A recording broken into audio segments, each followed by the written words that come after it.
A very warm welcome to IDFC First Bank presents Leaders of Tomorrow Season 11. I'm Ritwika Gupta.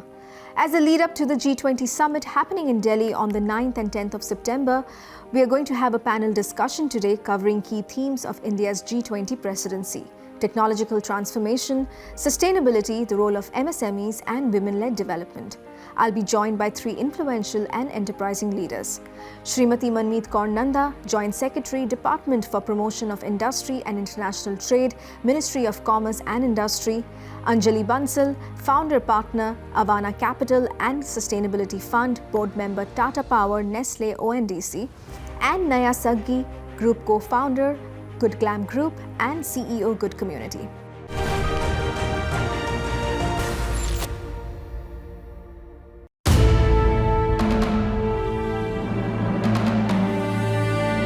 The bustling city of New Delhi is all set to host world leaders at the G20 summit under India's presidency.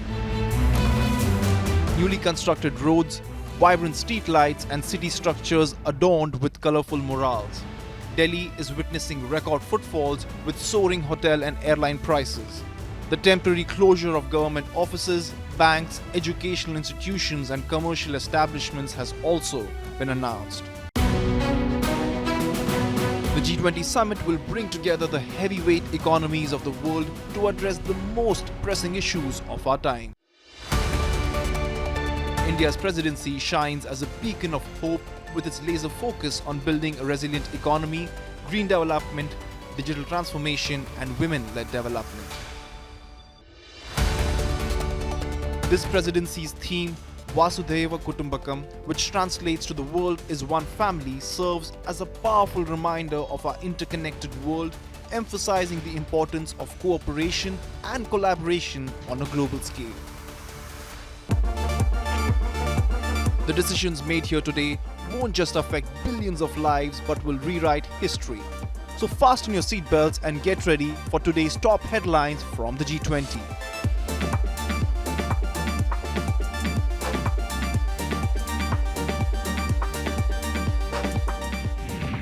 Thank you, ladies, for joining us today. So, the G20 summit is happening this weekend in Delhi, and as India's G20 presidency comes to a close, I want to kick this off with a common question to each one of you. How do you think India's G20 presidency's emphasis on women-led development can empower and support women entrepreneurs in India? Let's start with you, Srimati Nanda. Thank you so much for having me on.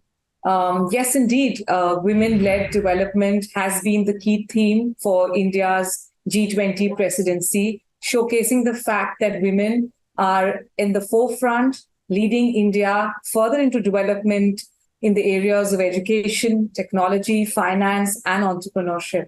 And I think this is extremely encouraging because with the G20 communication between so many countries, it's only going to encourage institutions and organizations across different levels to design programs, design schemes, opportunities, keeping in mind more so women entrepreneurs. And an example in this is the Startup 20 Working Engagement Group, which was the first of its kind in this G20. And it chose to raise macroeconomic concerns and challenges faced by entrepreneurs across all the G20 countries. And it was the first time that a startup-focused engagement group was introduced. And one of the key pillars of this engagement group was inclusion and sustainability, which aimed for equal opportunity for startup founders, irrespective of gender, race, class, creed, to significantly expand the pool of startups and encourage alternate school of thoughts developed through different experiences. So I think we have come at the right time, and it's been indeed an extremely enriching experience. Anjali? Picking up from where Manmeet left off, I think this has been such a shining year for India as G20 presidency, and Honorable Prime Minister has laid an ambitious agenda, which we see now as we can come to the conclusion next week, that there are so many opportunities for India to not just sort of take from what the rest of the world is doing, but really lead the way and lead thought process. In terms of the focus on women, there's a recognition today maybe belated globally, but at least there is a recognition that 50% of the world that is female cannot be diverse. It has to be far more mainstream, including in entrepreneurship. It was a privilege and pleasure for me to be part of the inaugural Startup 20 working group and co-chair the sustainability track, which talked a lot about inclusion, sustainability, and supporting all types of entrepreneurs. Our government has done a lot to support entrepreneurship. Startup India and DPIIT do yeoman service, the engagement with industry. We are seeing an increasing number of founders that are female. We'd like to see even more. As a VC, we still sometimes worry about why there are not enough women founders who are able to access capital. So I'm sure we'll talk about that a little bit. But certainly the focus on inclusive and sustainable growth that has been India's platform really for G20 has been a very welcome move. Naiyya? I think, the world is looking at India today, right, because of its leadership on G20. And two reasons I think this is extremely significant in terms of its championing of women-led development. One is that it's at the very highest levels. I mean, the Prime Minister to come out, speak to the world, and really talk about having women-led development be the heart of all G20's policies and integration into frameworks across multiple stakeholders, multiple countries. I think that's the first time such a bold, audacious, as well as important statement has been made. And it really shows the importance that women have in building, towards nation building for India.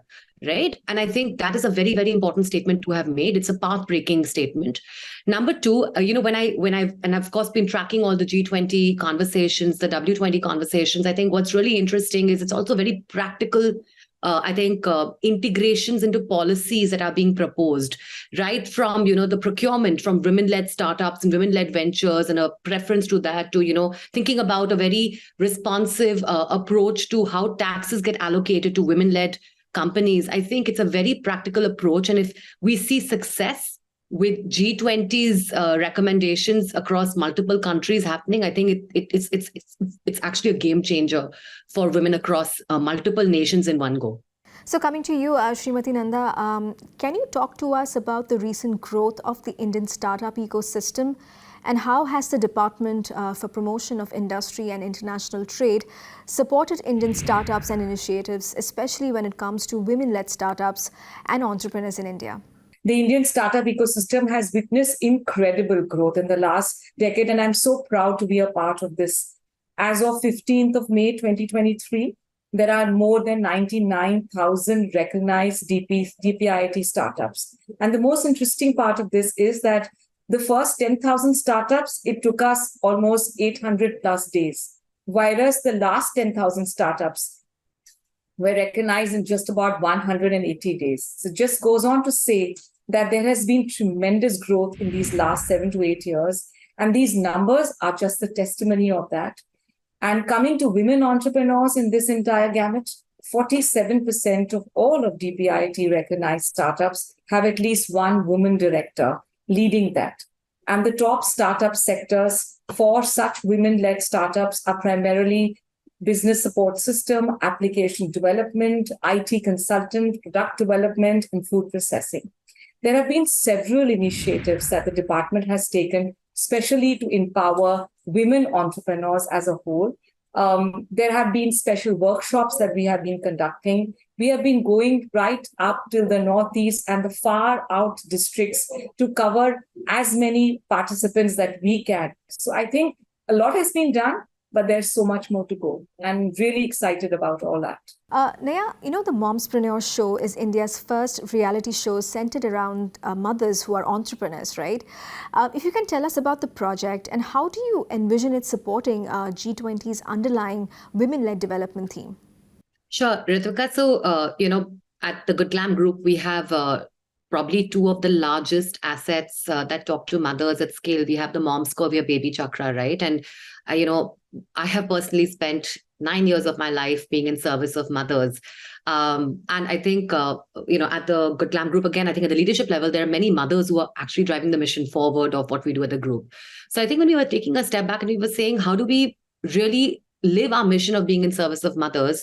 what we realized was that, we of course have 13.5 to 15 million women-led, MSMEs in India. We have these, a lot of ventures actually coming forward, a lot of dialogue around women-led ventures, but there wasn't a very specific, a very tailored approach to moms who were building their businesses, their companies out. And I think that kind of sparked the seed of the idea of how do we really create a platform that supports mothers and mom entrepreneurs at scale, and acknowledging the fact that mothers do have a very differentiated journey from even, let's say, other women entrepreneurs of that cohort, and certainly from other male entrepreneurs, right? So that was the seed of the idea, really, Ritwika.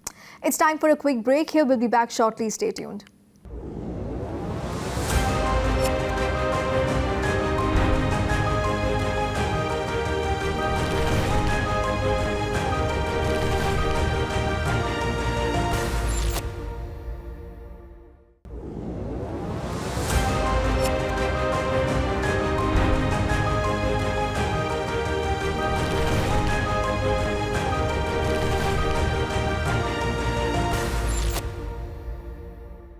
Welcome back. You're watching IDFC First Bank Presents Leaders of Tomorrow Season 11. On the show tonight, we are discussing the key priorities and themes of India's G20 presidency. Listen in.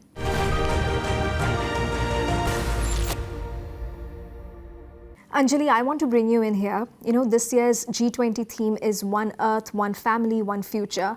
And Avaana Capital's focus has also evolved to work on climate solutions. Could you elaborate on how you define climate and sustainability within Avaana's investment framework? You also earlier mentioned that you have observed a shift in young people's concerns, towards the environment. So how do you see this increasing awareness, influencing the business and investment landscape in India? As VCs and technology investors, really the role of technology is to innovate and to solve large problems. So we created Avaana a few years ago with the goal of taking the technology and innovation, the rich technology and innovation landscape of India, applying it to large-scale problems, thus getting us to large-scale outcomes, both impact and financial returns. It's become obvious, I think, to all of us that the largest problems facing the world today are around climate action and sustainability. And in the context of G20, one world, one family, climate is a global problem. No one country can solve it on its own. We look at climate and sustainability as an integrally combined problem. So it's not just about climate or about sustainability. In a country like ours, 1.4 billion people, highly aspirational, still going through our economic growth journey, we cannot be thinking about carbon alone. So it's not just around climate and mitigation, but also adaptation, transition, and building resilience. And so all manner of technology innovations that can solve not just for India, but also for the world. We invest in 3 areas, and that are 90% of India's emission footprint: energy transition, resources, land, air, water. Water is, you cannot think about energy without water. Food security, so climate resilient agriculture, and mobility and supply chains. So at Avaana, we look at everything. We look at mitigation, adaptation, resilience, early stage technology-led companies. And I must take this opportunity really to celebrate ISRO. We have shown the world from India that not only have we leapfrogged in digitization and payments, but frankly, even frugal space technology. Naiyya, coming to you, technological transformation is also a key G20 priority. And over the past few years, have you noticed any significant shifts and changes in the landscape for women entrepreneurship in India? And perhaps you can tell us, what role technology has played in this transformation? We talk a lot about the data, the device, the digital democracy that India is experiencing, right? And it's real. While, of course, today we're seeing, smartphones, probably the cheapest data access in the world in the hands of Indians. That said, I am very respectful of the fact that the G20 also touches upon how do you bridge the digital divide that women in India face today, because the facts are clear. It's about, if I look at the global world averages in most countries, the 50-50 split of access to of representation of men and women actually on digital platforms. In India, that split is quite skewed in favor of men. So it's at about, anywhere from 35 to 40% to about 60% in favor of men. So that said, I think there are 2 pieces that are super exciting going forward. One, Anjali alluded to this, I think in fintech, in semiconductors, in waste management, in healthcare, we're seeing a lot of women who are leading path-breaking companies, and of course leveraging, very hardcore tech to actually ensure a major shift happens in these spaces. That's one. But I think the second piece to it is that while, we've seen a lot of, I think, money come in, especially in D2C and, I think more consumer tech oriented businesses, I really wish there was more attention paid to these, I think more technology driven and, with pure play technology as a backbone driven enterprises, because I think it's, while I think there's a lot of, I think, women in STEM, there is also a lot of attrition after a certain point in time from women from STEM. And I think that results also in the skewed, I think the financing environment we see, where a lot of the money in pure play technology ventures actually still goes to men at the highest level, right? So I think there's a lot of work to be done still. That said, I mean, if you look at the successful businesses across multiple, I think, tech-enabled platforms, I think there is some very substantial stories of success to celebrate and to talk more about. All right, ladies, as we are wrapping up this conversation, by way of closing remarks, tell me, looking beyond the G20 presidency, what strategies do you believe should be prioritized to sustain and amplify the growth of women entrepreneurship in India, and how can various stakeholders play a role in achieving this? So I have long said we will not have equitable workplaces until we have equitable home places. Right. So a lot of the work that we now need to do, and really this is such a complex question. It's not just about entrepreneurs, but also women in the workforce, period, having serious careers. I think there are three actors. There is the nation, the state, there is the organizations, and then there are women and families. Here, I think the country has done its job, right? So our legal system creates wage parity, good laws, all of that is there. Organizations, particularly good organizations, are doing their bit as well. They're creating good policy. So the hardware is all in place. We now need to fix the software, which is social attitudes, stereotypes. Naiyya was mentioning this study, and we were all shocked to see this, but of course we all somewhere knew this as well. So real partnership in the home place, in families, and support, and open mindsets. And frankly, for women themselves, they will have to do a little bit more, unfortunately. They have to want it enough. So helping create the role models, helping create mentors and access to those role models, and sort of lighting the fire of ambition, as it were. In entrepreneurship, to be successful, all VCs look for somebody who will build a big business. At the end of the day, they are less worried about gender. They're more worried about, will this person build big? So equipping women with the support systems. Women have capability, they have confidence. We need to equip them, and not train them, but equip them with the support systems. And that is what we can do as a system. For women to succeed and to thrive, we have to have, of course, women acknowledging the role that other women play in their lives and to support women who have aspiration, ambition on a professional basis.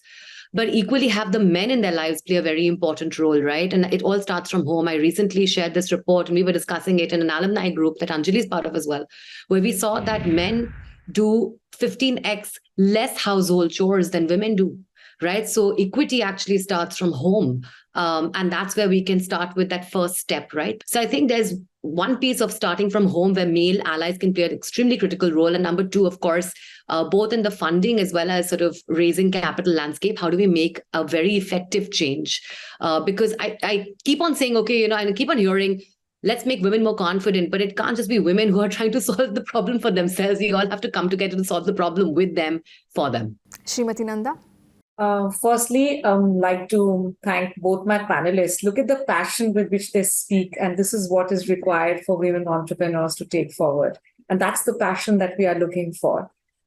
Yes, of course, the ecosystem has to come together. And once when we marry innovation with, kindling innovation at an early age in schools, getting that support, not just from the family, but from outside, where there is funds coming in because it's a great idea, not because it is being funded or there is a support of a male entrepreneur, but the idea is getting funded.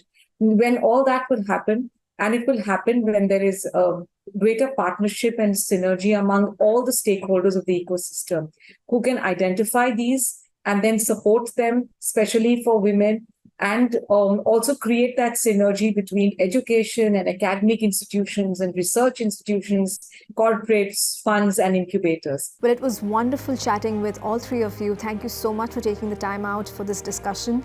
I think our viewers will have a lot to take away. Thank you so much, ladies. Thanks, Ritwika. Thanks for having us. Thank you very much. Thank you. And with that, it's a wrap on this episode of IDFC First Bank Presents Leaders of Tomorrow Season 11. We hope you enjoyed the discussion. Thanks for watching. Goodbye.